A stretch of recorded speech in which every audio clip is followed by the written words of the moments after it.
Nous habitions tous deux la même ville et notre école était la même. Bonjour monsieur. Bonjour madame la journaliste. Est-ce que vous pourriez vous présenter au micro de l'avenir Selmo, s'il vous plaît? Madame, je suis l'inspecteur Simon Pomba. Je suis le promoteur de l'école moderne La Maïtique. En même temps, je suis le président de la commission pédagogique de cet établissement. Voilà. À la clôture de l'année 2021-2022, Oui. Nous avons suivi au cours de cette émulation scolaire des enfants faire une scénette en langue de signes. Oui. Et tout dernièrement, à l'émulation du dernier trimestre, du premier trimestre, les enfants ont réédité cette expression. Pourquoi cela, monsieur Pamba? Oui, merci madame la journaliste. Dans l'exercice de notre action pédagogique, au fil du temps, on s'est rendu compte que nous avons senti un vide dans le contenu des enseignements que nous dispensions à l'école. Effectivement, il s'agit de la langue, dite conventionnellement, la langue des signes. À notre entendement, c'est la langue gestuelle. La langue gestuelle, entendue, cette langue qui s'exprime par le mouvement du corps, le mouvement du bras, le mouvement de la main, le mouvement de doigts et celui de la physionomie. Il nous est apparu utile d'expérimenter cet enseignement dans notre établissement scolaire. Pourquoi? Parce que nous nous sommes dit que toutes les langues se valent, que ce soit la langue parlante, la langue écrite et la langue gestuelle, dit conventionnellement la langue des signes. Pourquoi? Parce que la vocation de toute langue, c'est la communication. La langue parlante communique. La langue écrite communique. Ce qui est imprimé, les écrits qui sont imprimés sur les supports, c'est une langue écrite, c'est aussi la communication. Et la langue des signes aussi vise la communication. Du coup, pour nous, il n'y a aucune forme de langue qui l'emporte sur l'autre. C'est pourquoi, dans l'exercice de notre action pédagogique, en ma qualité de promoteur et plutôt du président de la commission pédagogique, c'est moi qui coordonne l'action pédagogique, nous avons constaté qu'il était peut-être utile d'expérimenter la langue gestuelle dans notre programme. Pourquoi? Parce que si jamais la langue parlante, la langue gestuelle, la langue des signes n'est pas parlée par tous les citoyens, cela veut dire qu'à la langue, pour nous, les malentendants seront toujours marginalisés. Nous disons donc les nations, les autorités pédagogiques de quelque niveau que ce soit, essayer de prendre cela à cœur, c'est-à-dire que faire de telle sorte quand on repense les contenus des enseignements, on y insérant dans le programme scolaire la langue des signes.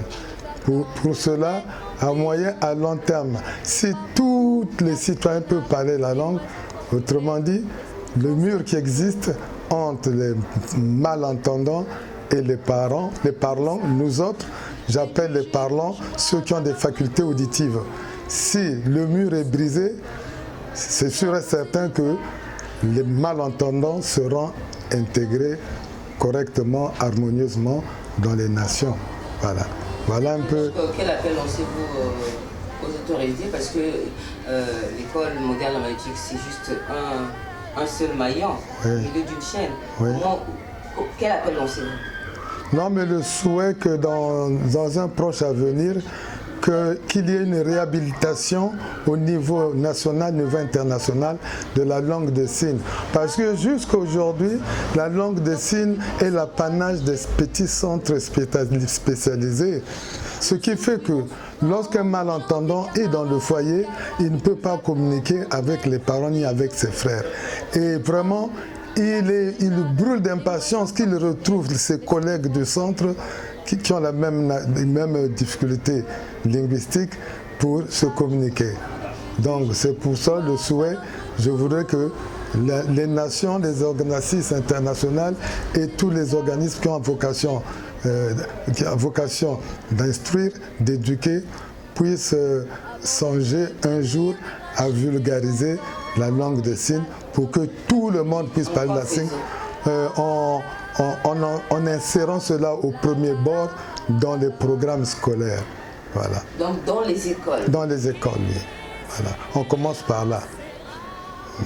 Et au besoin, procéder à l'alphabétisation de tous les citoyens par la langue gestuelle, dit conventionnellement la langue des signes. Là, je ne comprends pas.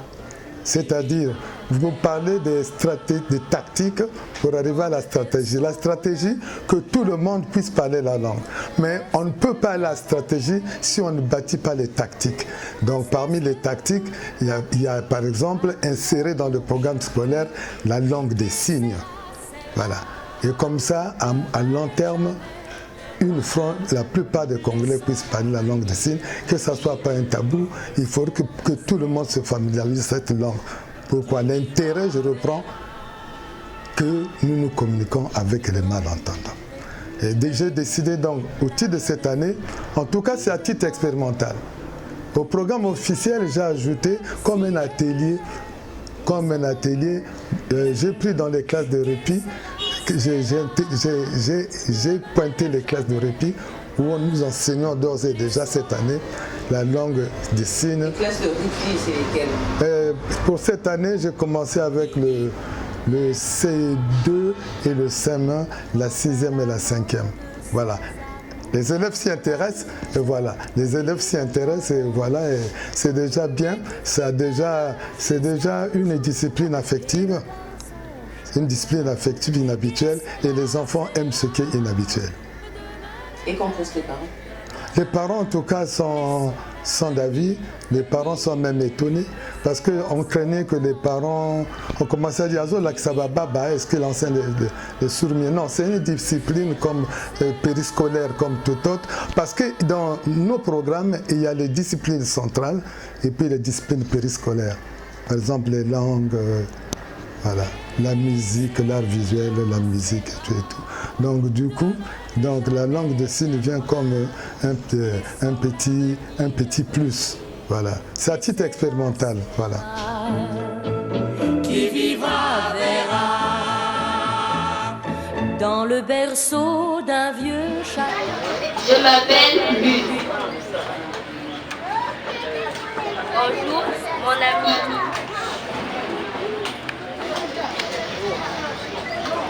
Bonjour mon ami, je m'appelle Laura.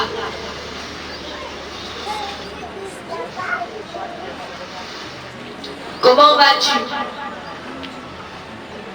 Ça va bien. Et toi? Et toi, comment vas-tu? Je vais bien. Je suis contente de te rencontrer. Moi aussi.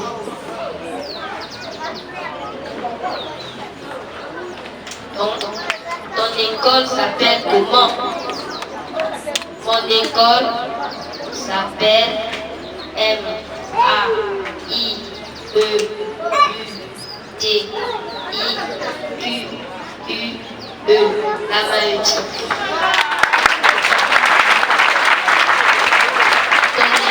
Ton école s'appelle comment?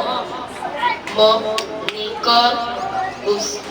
Mon papa s'appelle Coco. Ton papa s'appelle comment? Mon papa s'appelle Ikama.